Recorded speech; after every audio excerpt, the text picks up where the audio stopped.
그러므로 우리가 항상 담대하여 몸으로 있을 때와 주와 따로 있는 줄을 아노니 이는 우리가 믿음으로 행하고 보는 것으로 행하지 아니함이로라. 우리가 담대하여 원하는 바는 차라리 몸을 떠나 주와 함께 있는 그것이라. 그런즉 우리는 몸으로 있든지 떠나든지 주를 기쁘시게 하는 자가 되기를 힘쓰노라. 이는 우리가 다 반드시 그리스도의 심판대 앞에 나타나게 되어 각각 선악간에 그 몸으로 행한 것을 따라 받으려 함이라. 아멘. 아멘. 10절까지 말씀 읽었습니다.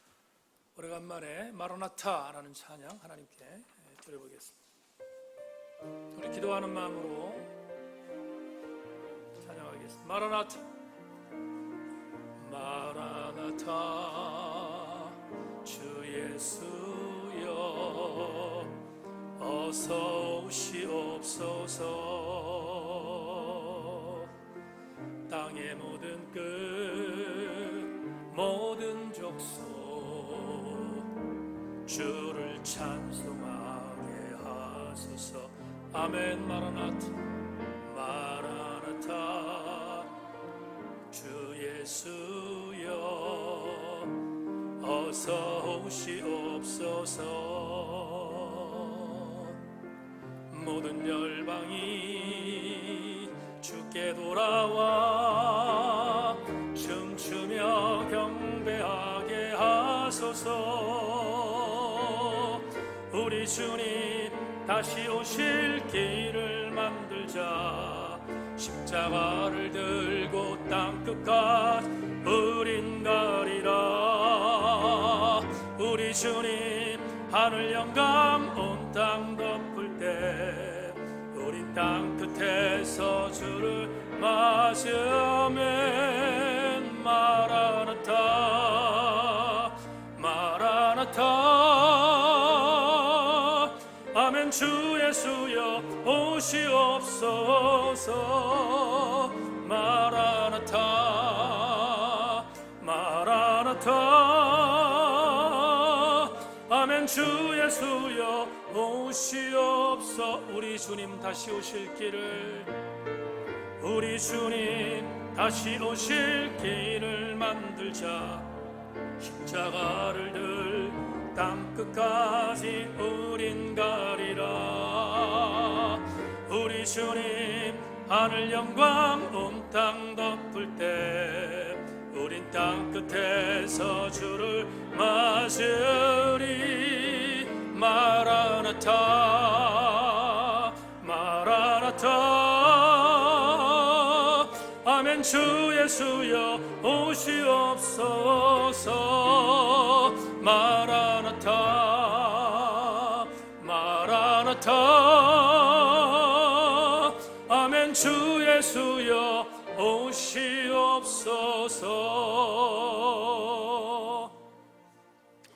존귀하신 하나님, 예수 그리스도의 이 땅에 다시 오심을 기다리는 우리들이 지금의 세상 속에서 참 촌스럽다, 말도 안 되는 믿음들을 갖고 있다고 공격받고 있지만 주님이 다시 오실 것을 믿기에 우리는 오늘 말씀 안에 다시 한번 깊은 은혜를 받기를 소망합니다.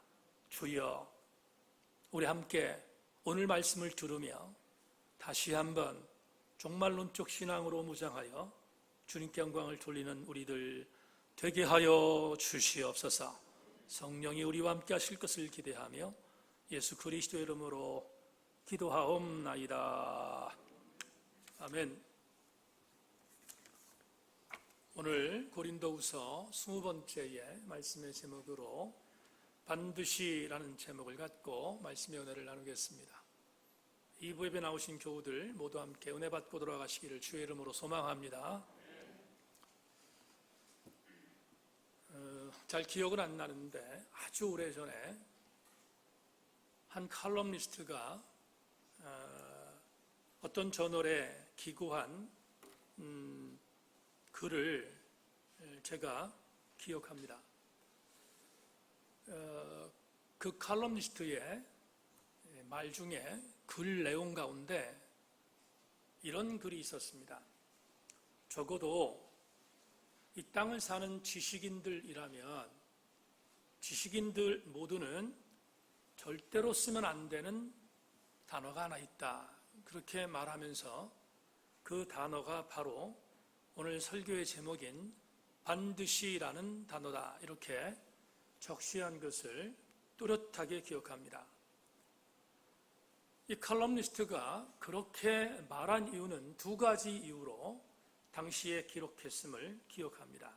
첫째는 반드시란 단어를 쓰지 말할 이유는 유일하고 완전한 진리는 존재하지 않는데 반드시는 유일하다는 것을 말하는 의미이기 때문에 이 부사는 절대로 써서는 안 된다고 주장한 것입니다.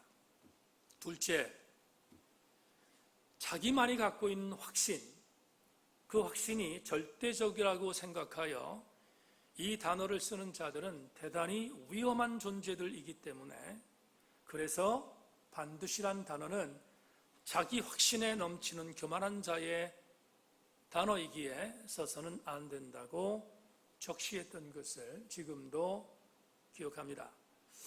그런데 이 칼럼니스트의 이 글에 대하여 당시 오래되었지만 분명히 기억하는 것은 반은 동의했지만 반은 동의하지 않았다는 것입니다. 제가 왜 반반이라고 하는 개념을 썼는가 하면 동의한 부분은 두 번째 후자이고 동의하지 않은 부분은 첫 번째의 항목 때문입니다. 조금 더 쉽게 설명하겠습니다.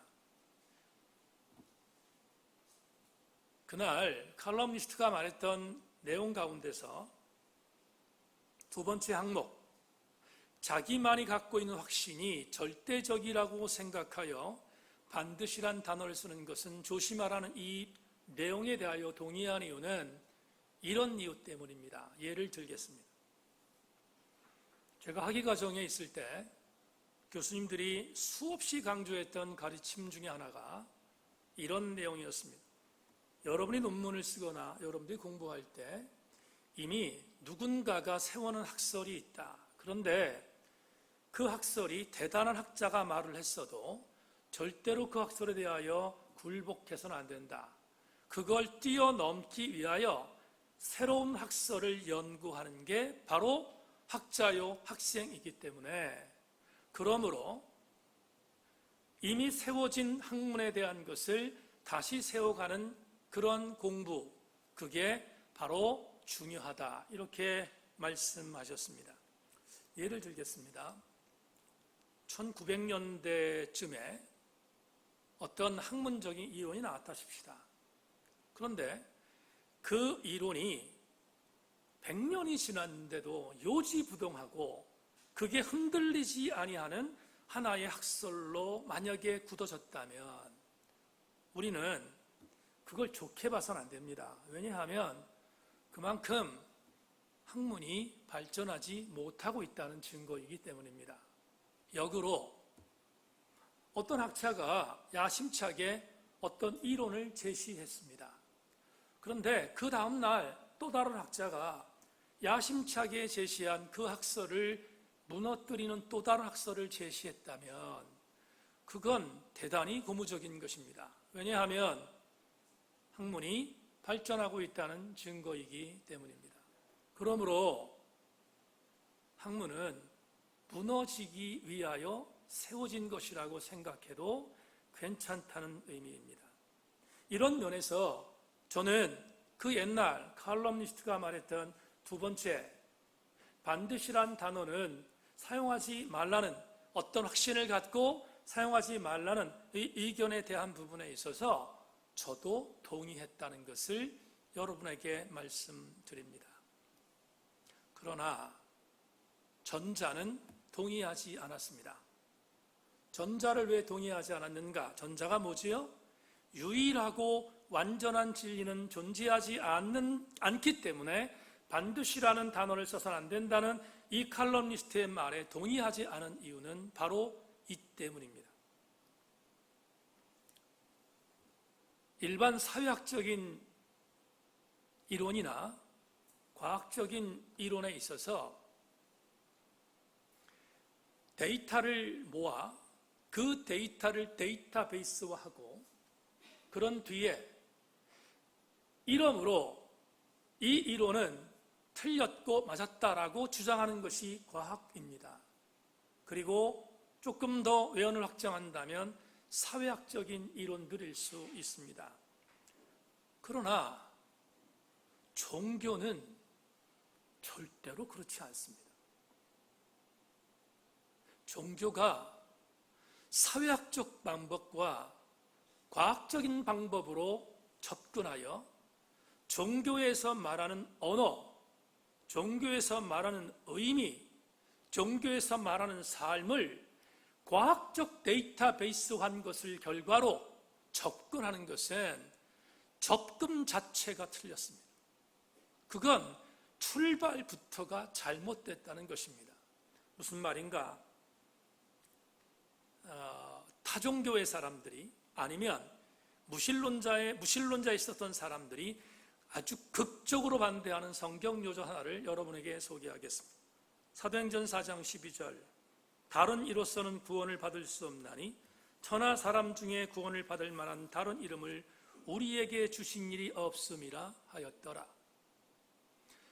사도 베드로가 성령 충만을 받고 밖에 나와서 불같은 마음으로 복음을 전했습니다. 케리그마의 선포였습니다. 그러자 유대의 헤게모니를 갖고 있었던 유대 종교의 지도자들은 베드로의 이 말에 대하여 아주 불쾌하게 생각했습니다. 그리고 그를 체포하여 산헤드린 공의회에 세웠습니다. 마치 예수 그리스도를 그렇게 했던 것처럼 공의회에 세웠습니다. 신문합니다. 네가 도대체 뭔데 이런 메시지를 증거하냐는 것입니다. 그러자 베드로가 목숨을 걸고 물러서지 않은 것이 뭡니까? 이것입니다. 천하 어떤 사람에게도 구원을 주실 만한 이름을 준 적이 없는데 이 말은 오직 예수 그리스도만이 우리의 구원자임을 선포한 메시지이지 않겠습니까? 목을 건 것입니다.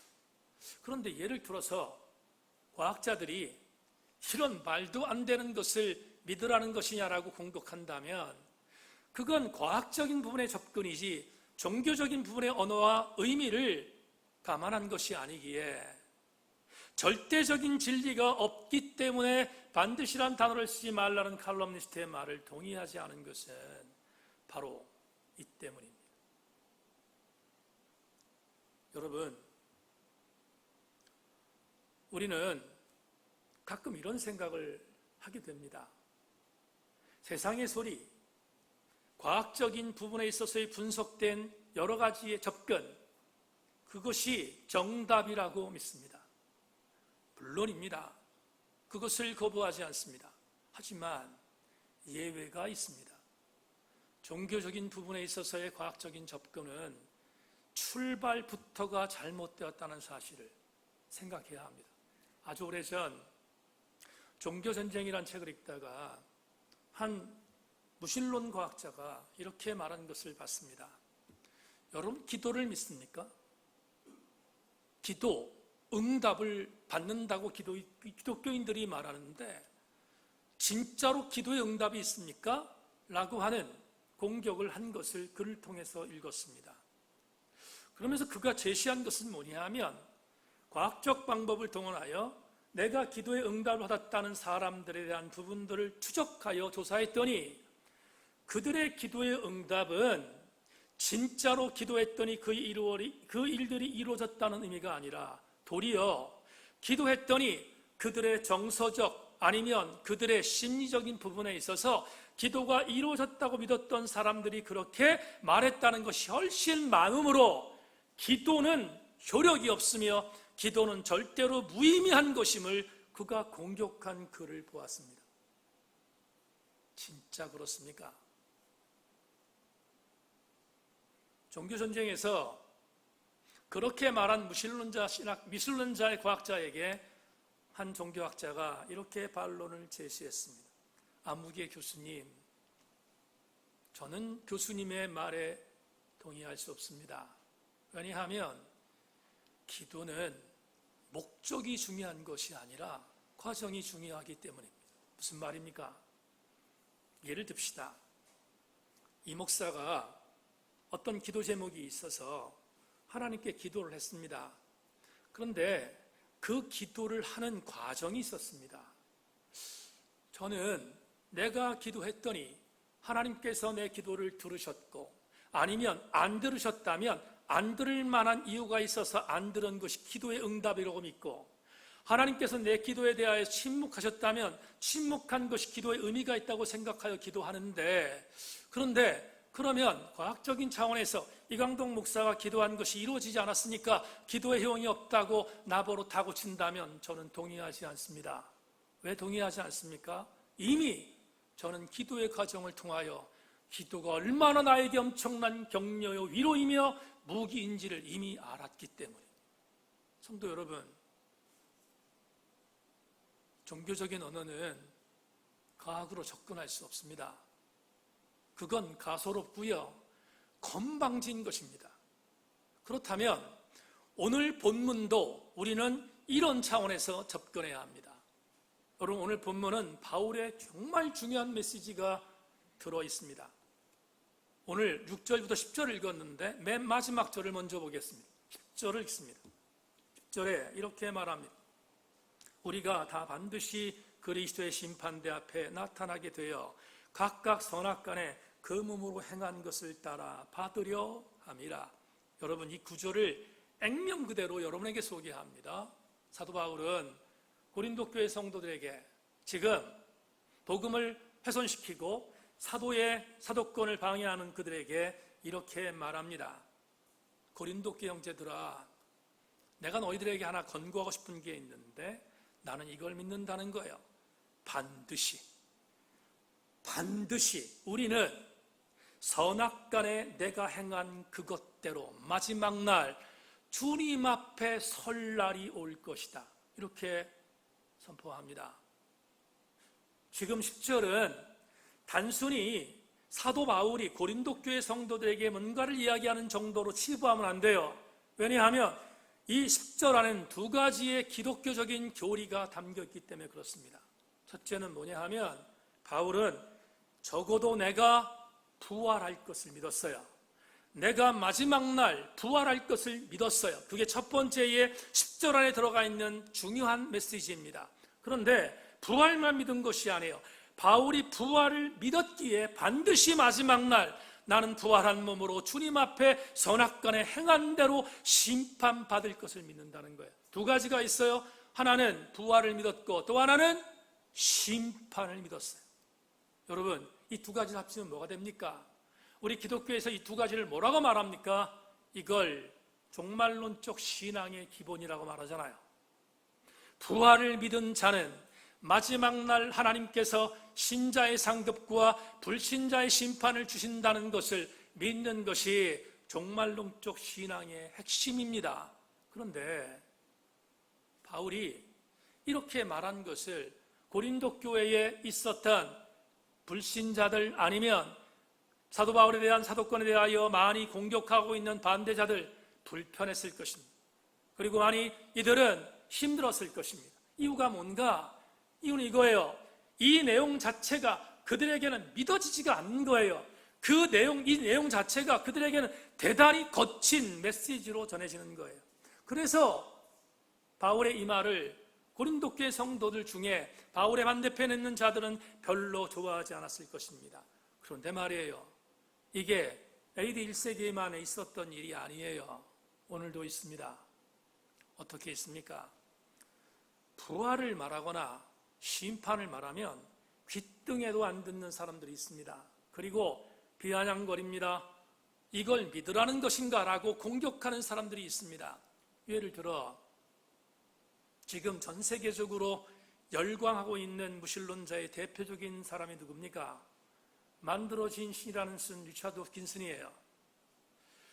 근데 리차드 도킨슨이 본인이 말한 것도 있지만 이 리차드 도킨슨과 함께 같이 무신론적인 삶을 살고 있는 자들이 만들어낸 열광하게 만든 슬로건이 있습니다. 뭡니까? 이런 거예요.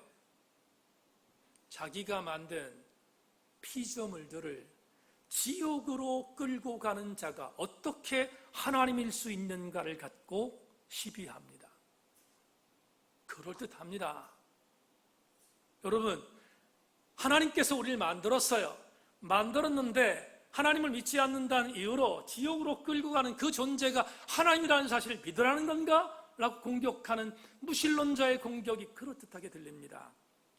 그런데요, 저는 리차드 도킨슨의 만들어진 신앙 책을 읽으면서도 그 부분들을 많이 느꼈지만, 여러분에게 설교하면서 조금 전에 말씀드렸던 것처럼 리차드 도킨슨이 못 본 게 있습니다. 그가 인지하지 못했던 것이 있어요. 말했던 것입니다. 여러분, 우리가 신앙생활이라는 것을 한번 말해봅시다. 신앙생활이라는 것을 전제합시다. 내가 기독교 신앙을 갖고 있습니다.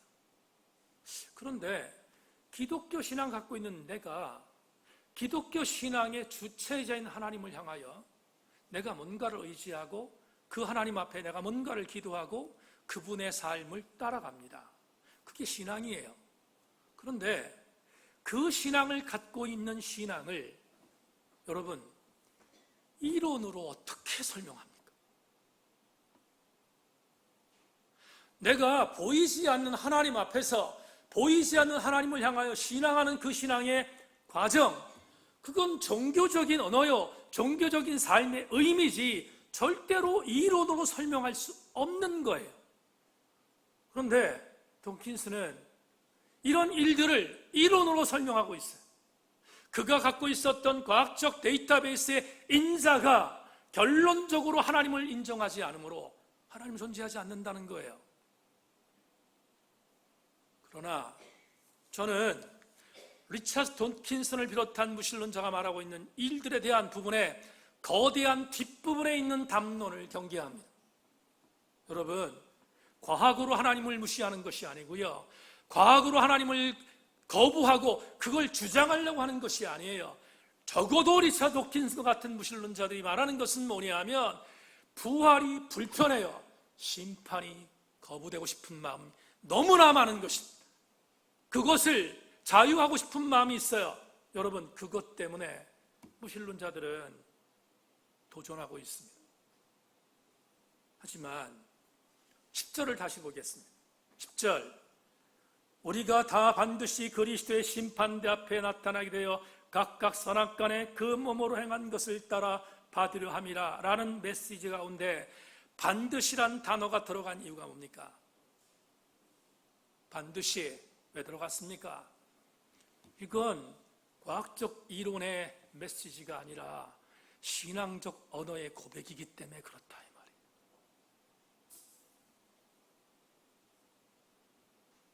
오늘 무시무시한 말씀 하나 더 보겠습니다. 8절에 바울이 이렇게 말합니다. 우리가 담대하여 원하는 바는 차라리 몸을 떠나 주와 함께 있는 그것이요. 멋있게 썼지요, 8절이. 이게 무슨 말이에요? 8절을 오늘의 언어로 아주 나이브하게 말합시다. 뭡니까? 바울이 이렇게 말하는 거예요. 죽고 싶다는 거예요.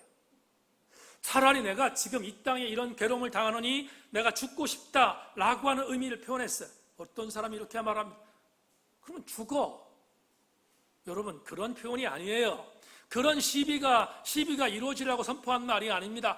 적어도 바울이 이렇게 8절에서 내가 담대히 원하는 바는 차라리 몸을 떠나 주와 함께 거하는 것이라고 고백했던 이 메시지 안에 들어있는 가장 강력한 은혜는, 그는 반드시 하나님께서 마지막 날 심판대 앞에서 나의 행한 대로 심판하는 것을 믿는다는 강력한 선포였다 이 말이에요. 그걸 가슴에 담고 이 메시지를 증거한 것입니다. 어디뿐인가? 그렇지 않아요. 여러분, 오늘 우리에게 주셨던 말씀 가운데서 6절과 7절을 봅시다. 6절과 7절에서 이렇게 말합니다. 그러므로 우리가 항상 담대한 몸으로 있을 때에는 주와 따로 있는 줄을 아노니 이는 우리가 믿음으로 행하고 보는 것으로 행하지 아니함이로라. 나는 하나님과 함께 있는 것이 너무 좋고 주님과 함께 있는 것이 너무 좋다고 바울이 말합니다. 마지막으로 한 번 더 봅시다. 여러분 9절을 보겠습니다. 오늘 본문 9절에 이렇게 말합니다. 그런즉 우리는 몸으로 있든지 떠나든지 주를 기쁘시게 하는 자가 되기를 힘쓰노라. 사도 바울은 죽기를 원했다고 했습니다. 내가 주님과 함께 거하기를 원한다고 했습니다. 이유는 이거예요. 나는 주님과 함께 있는 것이 좋고 나는 주님을 기쁘시게 하는 삶을 살기를 원한다는 고백 속에 이 선포를 한 것입니다. 그렇다면 이 엄청난 무시무시한 사도 바울의 이 메시지가 어디에 근거하고 있는가? 다시 강조합니다. 사도 바울은 반드시 주께서 마지막 날 내 행한 삶의 흔적을 갖고 심판할 것을 믿었던 종말론적 신앙으로 무장했기 때문입니다. 10절을 에스라 성경대학원에 있는 조성민 교수가 그의 주석서에서 이렇게 주석했습니다. 바울은 삶과 죽음의 두 가지 가능성 가운데 어느 것에도 집착하지 않는다. 바라는 것은 오직 주를 기쁘시게 하는 것이었다. 바울은 죽느냐 사느냐가 아니라 어떻게 살 것인지의 문제에 대하여 생각하고 있다. 제가 조 교수의 글을 인용한 이유는 조성민 교수가 바른교회 아카데미에서 저와 함께 사역했던 신실함을 제가 알고 있는 교수입니다. 그런데 사도 바울의 이 10절 말씀을 갖고 조성민 교수가 주목한 건 이거예요. 사는 것 별로 중요하지 않다. 죽는 것 별로 중요하지 않다. 지금 내가 고민하는 것은 나의 삶 현장에서 살든지 죽든지 나는 주님 안에서 나의 삶이 어떻게 살고 있는가를 질문하고 있다는 거예요. 오늘 우리는 어떻습니까? 우리의 신앙의 여정 안에서 질문하고 있습니까? 내가 주와 함께 살고 있는 주님의 백성으로 나는 정말로 질문하는 삶을 살고 있는가? 내가 이것도 좋고 저것도 좋은 것이 아니라 내가 물에 물 탄 듯 흐르는 것이 아니라 성경이 이렇게 말하는 것을 타협하는 것이 아니라 내가 정말로 성경이 말하는 것에 대하여 질문하고 있는가에 대한 부분을 성찰해야 되지 않겠습니까? 이상의 해석을 통하여 오늘 7월 마지막 주일에 주시는 하나님의 말씀의 레마를 받겠습니다. 자막 보지요. 여러분, 우리가 오늘 함께 생각해야 하는 대단히 중요한 영적 레마는 이것입니다. 성경이 제시하는 복음의 진리를 타협의 대상으로 변질시키지 말라는 것입니다. 성경이 제시하는 복음의 진리는 진리예요. 타협하면 안 됩니다. 변질시키면 되지 않습니다. 여러분에게 성경적인 내용 하나를 소개하겠습니다. 빠른 속도로 이 성경의 내용을 여러분에게 말씀드립니다. 느헤미야를 아시지요? 느헤미야가 예루살렘 성벽이 무너졌다는 이야기를 듣고 바사의 왕 아닥사스다, 세계사적인 언어로 크세르크세스입니다. 이 왕에게 윤허를 받습니다. 받고 허락을 받아요. 그래서 바사에서 예루살렘으로 극적으로 옵니다. 기쁜 마음으로. 근데 왔더니 엉망진창입니다. 엉망진창을 모셨습니다. 느헤미야가 가진 기도와 간구를 통하여 성벽 재건에 최선을 다합니다. 여러분 아시는 것처럼 성벽 재건을 성공리에 마칩니다. 그런데 느헤미야가 예루살렘 성벽 재건을 마치는데 여러 가지 내외의 공격들을 막아내며 승리하게 만들었습니다.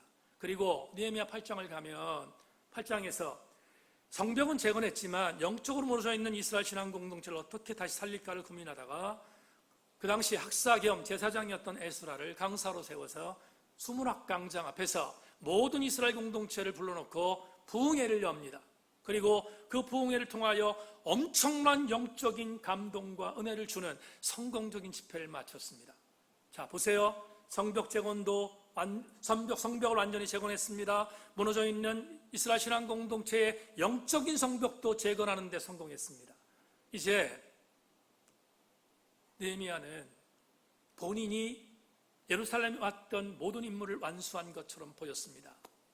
그런데 여기서 멈추지 않고 느헤미야가 이스라엘 신앙 공동체가 은혜를 충만을 받은 뒤에 세 가지를 약속하라고 압박합니다.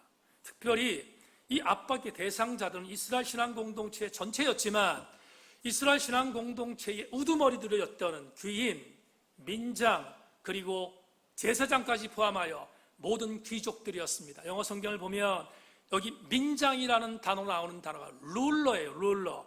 더 룰러입니다. 룰러라는 말은 지도자, 지배자라는 의미이지요. 귀인은 너블맨이니까 이 노블맨은 아마도 경제적으로 앞서 있던 자들 같습니다. 다시 말하면 예루살렘 신앙 공동체에 들어왔던 자들 중에서 앞서 있는 자, 금권을 갖고 있었고 그리고 권력을 갖고 있었던 사람들 전체를 포함하는 것입니다. 그들에게 압박을 합니다. 뭘 압박하냐면 첫 번째, 예루살렘 성에 사는 사람을 뽑습니다.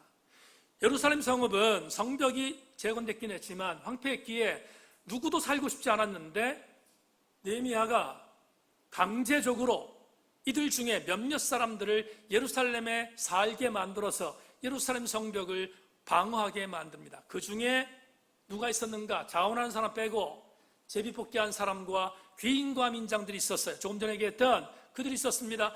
그들은 느헤미야가 총독이었기에 그가 갖고 있었던 리더십에 대하여 굴복하지 않을 수 없었어요.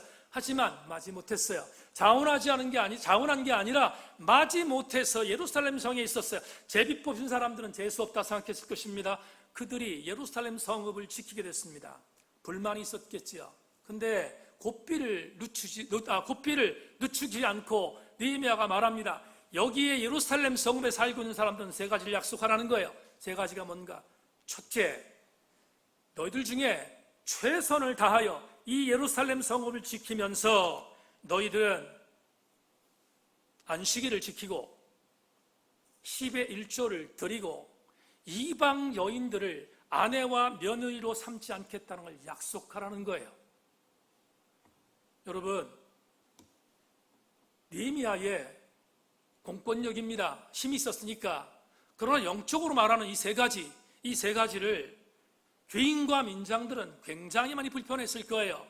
왜냐하면 자유박탈되는 것 같으니까. 그런데 순종합니다. 그래서 세 가지를 약속해요. 오늘로 얘기하면 서명이 날이 납니다. 세 가지를 이렇게 써서 모든 사람들이 여기다가 날인을 해요. 그 명단이 여러분 느헤미야 10장에 쫙 나옵니다. 날인해요. 그리고 날인한 그 서명을 봉인합니다. 뭐하지 못하게, 변질하지 못하도록 봉인합니다. 그리고 나서 성벽 봉헌식을 한 느헤미야가 총독으로 왔는데 바사의 왕의 명을 받고 다시 바사로 돌아갑니다. 그런데 말이에요, 문제가 생겼어요. 어떤 문제? 돌아갔다가 어느 정도의 시간이 지난 뒤 다시 돌아왔더니 느헤미야와 함께 세웠던 약속들은 물거품처럼 사라졌습니다. 약속은 파괴됐고요. 예루살렘 성은 난장판이 됐습니다. 제가 그 난장판을 여러분에게 소개해야 합니다. 세 가지 약속했다고 했습니다. 11조 드려라. 그리고 안식일을 지켜라. 그리고 이방 여인들을 절대로 드리지 말라 말했습니다. 근데 이건 공식이에요. 왜 공식인가? 보세요. 바사에서 돌아왔던 느헤미야가 보니까 세 가지가 다 무너졌습니다. 어떻게 무너졌는가? 이스라엘 신앙 공동체의 유일한 지파 중에서 레위 지파 제사장들은 11조를 드리지 않으면, 지파의 공동체가 11조를 드리지 않으면 먹고 살 길이 없어요. 왜냐하면 그들은 기업이 11조였기 때문입니다. 근데 그걸 중단해버렸어요. 그 약속을 파기했어요. 제사장들이 먹고 살 길이 없어졌습니다. 그러자 제사장들이 먹고 살 길이 없으니 다른 일을 해야 되는데, 다른 일을 하다 보니까 제사를 드리거나 하나님의 교회, 하나님의 성전에서 제사에 대한 부분을 놓고 이스라엘 신앙 공동체를 영적으로 드리는 일을 행할 수가 없었습니다. 먹고 살아야 하니까. 그러자 제사장들이 다른 일을 찾고 제사가 무너졌습니다. 11조를 드리지 않으니 제사장들이 먹고 살 길이 없어서 다른 일들을 하게 되었고 제사가 무너졌습니다. 제사가 무너지니 어떤 일이 벌어집니까? 여러분, 너무 당연한 공식입니다. 안식일을 버렸습니다. 안식일 중요하지 않습니다. 버렸습니다. 요즘에 주일을 가볍게 여기는 사람과 똑같습니다. 안식일을 버렸어요. 버리자. 어떤 일로? 삶에서 적용됩니까? 만신창이 됐습니다. 어떻게? 이제는 이방 여인들을 마음껏 드립니다. 그리고 마음껏 들여서 며느리로 삼고 아내를 삼았습니다. 그렇게도 하나님이 싫어하는 싱크레티즘, 혼합주의에 빠졌습니다. 뭐지요? 이스라엘 신앙 공동체는 완전히 영적으로 무너졌습니다. 느헤미야가 돌아와서 기가 찼습니다. 옷을 찢어요. 웁니다. 어떻게 이런 일이 있을까? 그리고 다시 그는 정신을 차리고 영적 회복 운동에 나섭니다. 여러분, 세 가지가 공식이라고 했습니다. 11조를 드리지 않은 것을 다시 드리게 하고, 안식일을 철저히 지키게 하고, 그리고 이방 여인들의 통혼을 금지시킵니다. 이 일들을 느헤미야 13장에서 마무리하고 있어요. 여기서 여러분과 오늘 나누고 싶은 메시지가 하나 있습니다. 다른 거 말고 안식일 이야기를 합시다. 안식일을 마음껏 자유자재 농락하는 일이 벌어지자 느헤미야가 돌아와서 제일 첫 번째 한 게 있습니다. 예루살렘은 성문이 있습니다. 성문이 있는데 그 성문을 통하여 장사치들이 들어옵니다. 안식일에 들어와서 마음껏 장사합니다. 무너졌으니까 마음껏 장사합니다. 그러자 느헤미야가 와서 첫 번째로 한 일이 있습니다. 느헤미야 13장 19절, 안식일 전 예루살렘 성문이 어두워갈 때에 내가 성문을 닫고 안식일이 지나기 전에는 열지 말라 하고 나를 따르는 종자몇을 성문마다 세워 안식일에는 아무 짐도 들어오지 못하게 하였으므로 막아버렸습니다. 성을 닫았어요. 안식일에는 성을 완전히 닫았어요. 왜? 장사하는 사람들이 못 들어오게 하기 위하여. 그리고 혹시나 모를 일을 생각해서 파수꾼까지 세웠습니다. 누가 제일 불만이었겠어요? 여러분, 귀인과 민장들이 안식일에 장사로 들어오는 사람들은 돈을 받아요. 성전 청결사건 기억하십니까? 비둘기를 파는 사람들, 장사하는 사람들에게 프리미엄을 받은 사람이 누구예요? 제사장들이었잖아요. 똑같이 귀인과 민장들은 프리미엄을 받아요. 그리고 입속을 챙깁니다. 근데 느헤미야가 그 길을 완전히 봉쇄했어요. 귀인과 민장들은 자기들의 이권을 잃어버리는 기가 막힌 고통이 있을 것입니다. 근데 느헤미야는 물러서지 않아요. 어떻게 물러서지 않는가? 성을 막았는데, 성문을 막아버렸는데, 그래도 성 밖에 있었던 잡족들, 이방인들, 돈을 주고 프리미엄을 건넨 뒤에 장사해서 이득을 얻었던 그들이 혹시나 해서 성 밖에서 노숙하며 살고 있어요. 노숙하면서 성문이 열리는 빈틈을 찾고 들어오기를 호시탐탐 누리고 있습니다. 너무 괘씸했어요. 느헤미야가 용서하지 않습니다. 그래서 용서하지 않는 그 모습으로 두 번째의 프로젝트를 진행합니다. 느헤미야 13장 20절로 21절 두 번째 프로젝트. 장사꾼들과 각양 물건 파는 자들이 한두 번 예루살렘 성 밖에 싸므로 내가 그들에게 경계하여 이르기를 너희가 어찌하여 성 밑에서 사느냐 다시 같이 하면 내가 잡으리라 하였더니 그 후부터는 안식일에 그들이 다시 오지 아니하였더라. 지금 여러분에게 느헤미야의 내증을 말씀드린 이유가 뭡니까? 안식일에 타협하는 여지를 1%도 허락하지 않았습니다. 그러면 왜 느헤미야는 이 부분에 있어서 이렇게 민감하게, 이렇게 강력하게 정책을 폈는가? 안식일을 허물어뜨리는 자들을 용서하지 않기 위해서인가? 물론입니다. 그렇습니다. 그런데 오늘의 언어로 받겠습니다. 사랑하는 여러분, 느헤미야가 이런 사역을 감당한 이유는 그는 성경이 말하는 본질을 절대로 타협하지 않겠다는 믿음 때문이었습니다.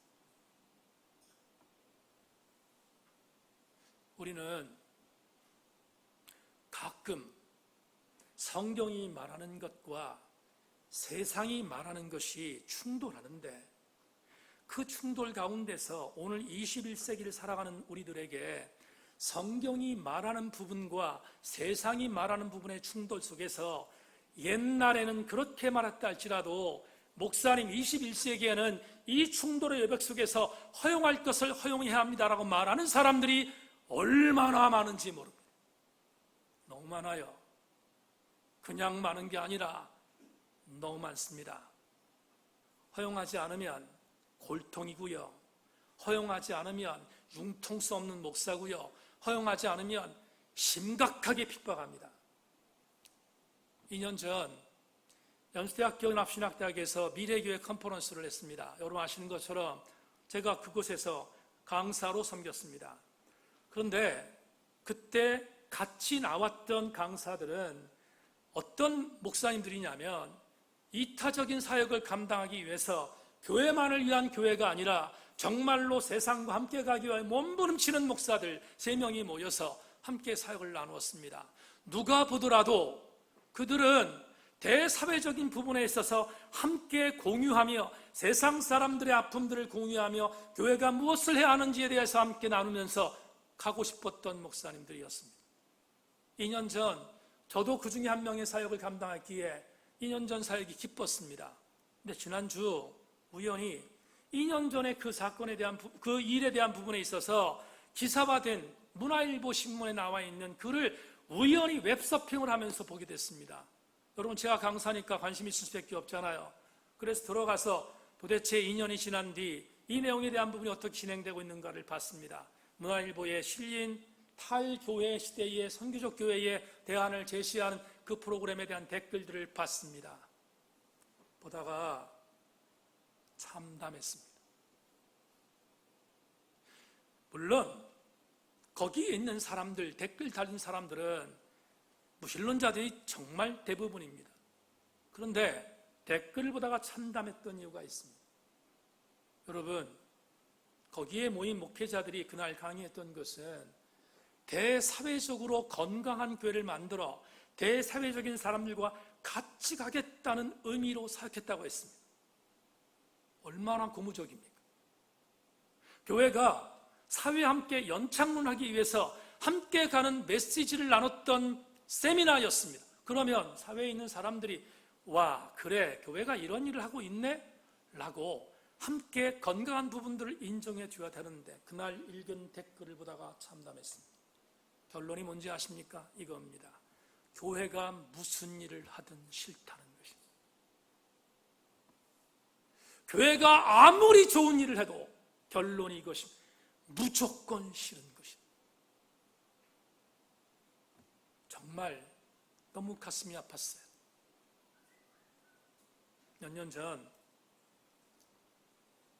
골든 게일이라고 하는 교수님이 플로대학에 있는데 이분이 쓴 성경을 만나다는 책을 읽다가 너무 기뻤어요. 왜냐하면 이분 석학인데 이 골든 게일이 제가 지난 31년 동안 사역했던 부분에 있어서 나름대로 그래, 이렇게 인정하는 교수님이 있구나 하는 생각이 들어서 기뻤습니다. 그때 읽었던 글 하나 읽겠습니다. 나는 성경이 말하는 모든 것을 확실히 지키겠어.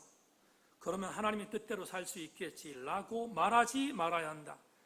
우리는 성경이 가르치는 바를 따라 살아야 하지만 동시에 우리가 사는 세상과 우리가 살아야 하는 삶 가운데 일어나는 또 다른 신학적이며 도덕적인 물음을 계속 던져야 한다. 성경의 가르침이 당시 상황을 살던 하나님의 사람에게 하나님 말씀하신 것이라면 오늘날 우리에게 어떻게 말씀하실 것인가? 그리고 이것이 지금 하나님이 우리에게 행하라고 하신 일이라고 말하면 그 전에 이렇게 물어야 한다. 이 말은 성경이 전하는 하나님 말씀과 행동에 근거하여 지금 여기서 하나님이 말씀하실 것이라고 예상되는가를 물어야 한다는 말이다. 여러분, 골든 게일의 이 말이 어렵지요? 설명할게요. 아주 쉽게 말합니다. 여러분 성경을 읽습니까? 읽어야 합니다. 성경을 연구합니까? 연구해야 합니다. 그런데 성경을 읽고 성경을 연구한다고 하는 것을 자랑하지 마세요. 골든 게일이 말합니다. 그건 자랑할 게 아닙니다. 이렇게 말해요. 정말 자랑해야 하는 것은 성경을 연구하고 성경이 말하는 텍스트에 대한 부분을 연구한 뒤에 거기서 말하는 성경의 요점을 21세기에 오늘 우리가 살아가는 컨텍스트, 현장에 적용하여 그 현장에서 나에게 무슨 말씀을 하고 있는지를 분명히 알고 그리하여 그 삶을 살아내는 것을 자랑해야 한다는 거예요. 살아내는 것까지 해야 자랑해야 한다는 것입니다. 저는 교수님의 이 글에 열광했어요. 왜? 여러분, 텍스트만 말하면 성도들이 좋아해요. 텍스트만 말하면 성도들이 불편하지 않아요. 그래서 인기 있는 목사가 될 수 있습니다. 그런데 불편한 건 뭐냐면 성경 텍스트에서 마무리하지 않고 컨텍스트에 연결해서 이렇게 살아야 되지 않겠습니까를 말하면 성도들이 불편해합니다. 인기 없는 목사 돼요. 지난 31년 동안 인기 있는 목사가 되는 것보다 인기 없는 목사가 되는 것이 낫다 생각해서 저는 부단히 전했습니다. 근데 저러다가 이번에 생각을 좀 바꿨습니다. 뭘 바꿨는가? 세상에 연대에서 컨퍼런스를 행할 때 이렇게 정말 대사회적으로 같이 가자는 메시지까지 싫어하고 반대하고 무조건 싫다는 것을 보면서 도대체 어떻게 목표와 사역을 감당해야 되는가에 대해서 고민하기 시작했습니다. 그러다가 골든게일 교수의 이 말에 저 개인적으로 수긍하지만 한 가지 패러다임을 바꾸기로 했습니다. 어떻게? 여러분, 저는 계속해서 성경 연구에 최선을 다할 것입니다. 그리고 성도들에게 성경이 무엇을 의미하는지에 대한 부분들을 오늘의 언어로 바꿔서 적용하도록 말할 것입니다.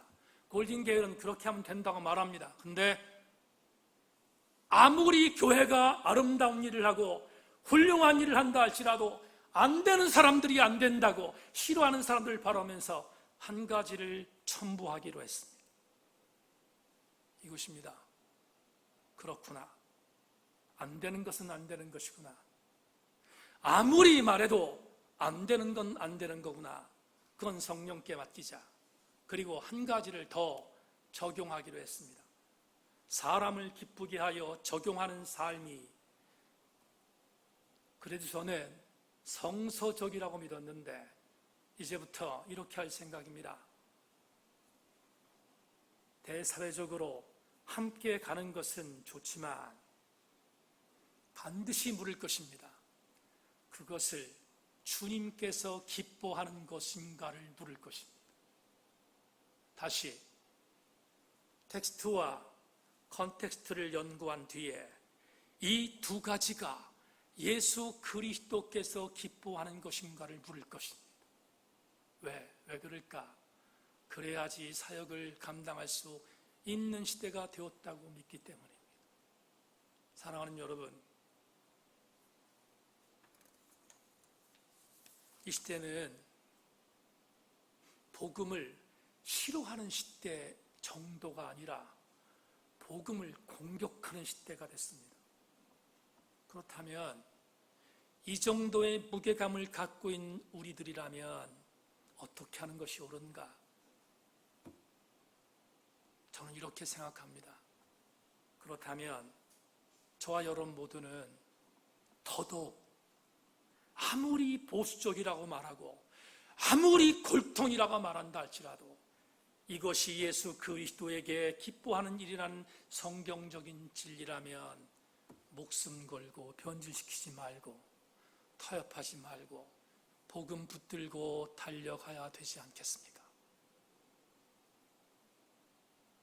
말씀 맺겠습니다.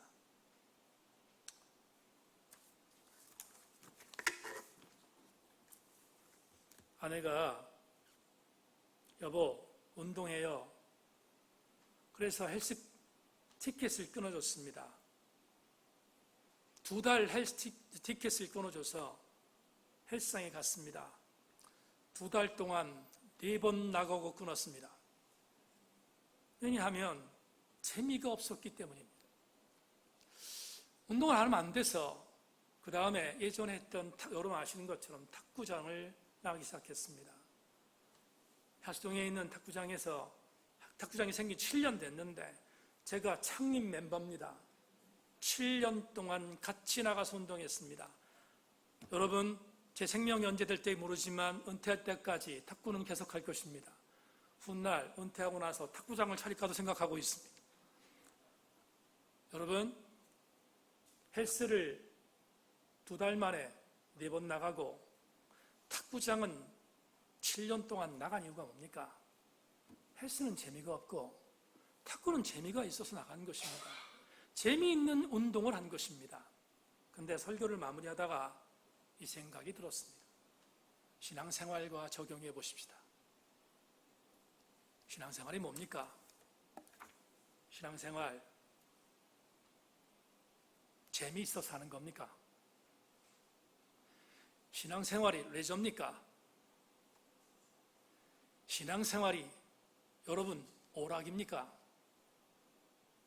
신앙생활이 취미생활입니까? 말 그대로 기분 좋으면 하는 것이 신앙생활이고 재미없으면 그만두는 것이 신앙생활입니까? 그럴 리가 있습니까? 신앙생활은 헬스도 아니고 탁구도 아닙니다. 신앙생활은 바울이 말한 것처럼 반드시 그날이 되면 선악간에 나의 행한 일을 갖고 심판하실 하나님이 있다는 것을 믿고 그분 앞에 달려가는 목을 걸어야 하는 것입니다. 오늘 세인의 지체 여러분, 1부 때도 선포했지만 2부 때도 사랑하는 교우들 모두에게 선포합니다. 복음을 변질시키는 것을 우리 함께 경계하십시다. 그리고 우리는 복음을 붙들고 반드시 주께서 우리를 선악간의 아름다운 모습으로 우리의 눈에 설린 눈물을 씻겨줄 그날이 올 것을 기대하고 우리 함께 끝까지 달려가는 믿음의 아름다운 일꾼들 다 되기를 주의 이름으로 축원합니다. 하나님 감사합니다. 오늘 주의 말씀 나누었습니다. 사랑하는 우리 교우들 전체가 반드시 주님이 영적으로 부활한 우리들 앞에서 아름다운 신자들은 상급의 심판으로 하나님으로 부르지 못했던 자들은 심판으로 행하실 것을 우리는 믿고 그날 끝까지 바라보며 달려가는 아름다운 귀한 지체들 될 수 있도록 은혜 내리워 주옵소서. 주님 다시 오실 것을 믿습니다. 다시 오실 것을 믿기에 믿음으로 진군합니다. 복음과 세상 것과 썩지 않게 하여 주옵소서. 우리 모두 함께 주의 은혜를 기대하며 예수 그리스도의 이름으로 기도하옵나이다.